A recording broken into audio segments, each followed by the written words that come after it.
Okay, first of all, a question. This one comes from Concrete Llama. If FrameGen gets to the point where it can generate 2 interim frames, how likely is it that this could be used on 60 hertz displays to upscale, up rate, 40 FPS games to 60 by upping them to 120, then displaying every other frame? Alex, unpeel that particular onion. I mean, well, wait a minute. Let's think. Wait, FrameGen is doing 2 intermediate frames. Yeah, basically, if you imagine 120 FPS, like the 40 FPS modes, it's a unique frame for every third frame. But he's suggesting that the other 2 frames would come from interpolation. So you'd get 120 FPS, and then for 60 hertz display users, you'd basically just use every other frame. That kind of makes sense. It makes sense. It's a little weird. I'd imagine the latency would be god awful for some reason. Well, we are heading to a future where basically there's going to be natively generated frames, and then every other frame for your display will probably be interpolated via FrameGen. That's kind of, I think, where this sort of offshoot of where this question is heading.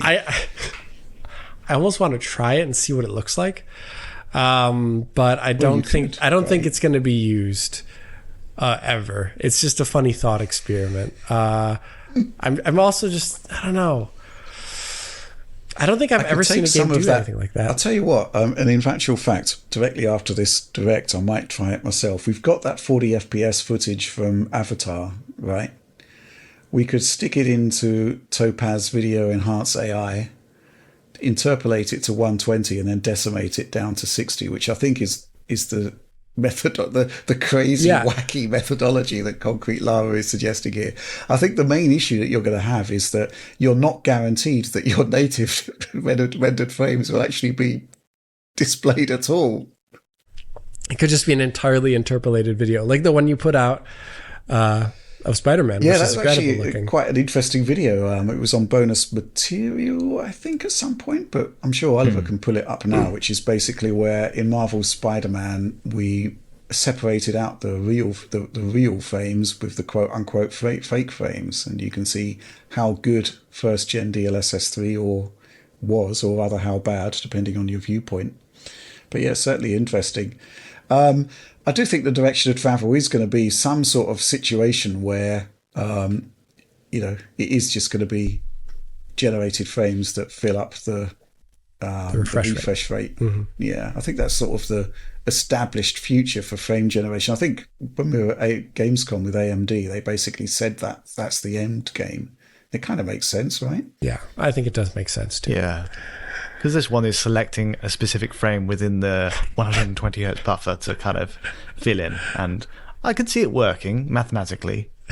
But it would work, but it's also... The latency thing, I think, is basically...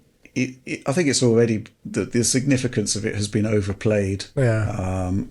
Particularly on high frame rate experiences. But I think we're just going to get better and better at masking latency. But I'm certainly now. I'm already planning to do that Avatar experiment to see. Good. How let's see what happens. It wouldn't be well. I suppose it would still be pretty decent. I'll use the higher quality setting as well, just to give it a fighting chance. But it would be quite amusing to see which frames are actually the real ones that actually make their way into the yeah, if any at all. But I honestly think FrameGen is going to be big for the next console generation. It was already in the Microsoft FTC leak. Just kind of makes sense. I'm still waiting to hear about the Immortals of Avium FSR 3 upgrade. I was hoping to have seen that by now, but nothing has happened so far. But mysterious. There we are.